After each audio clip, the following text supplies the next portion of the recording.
A reading from the Gospel of John, chapter 6, verses 1 to 15. Jesus went to the other side of the Sea of Galilee, which is the Sea of Tiberias, and a multitude followed him, because they saw the signs which he did on those who were deceased.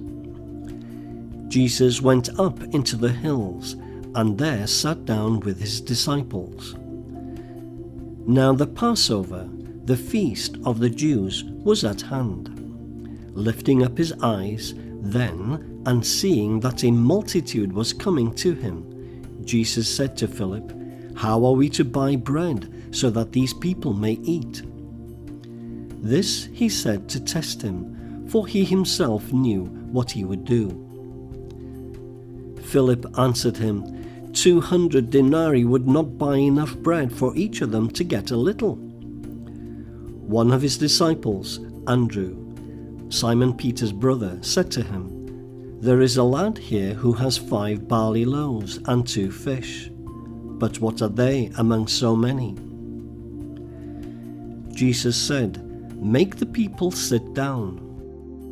Now there was much grass in the place, so that the men sat down, in number about 5,000. Jesus then took the loaves, and when he had given thanks, he distributed them to those who were seated. So also the fish, and as much as they wanted.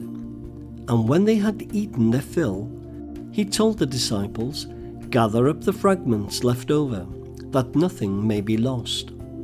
So they gathered them up and filled 12 baskets with fragments from the 5 barley loaves left by those who had eaten. When the people saw the sign which he had done, they said, "This is indeed the prophet who is to come into the world."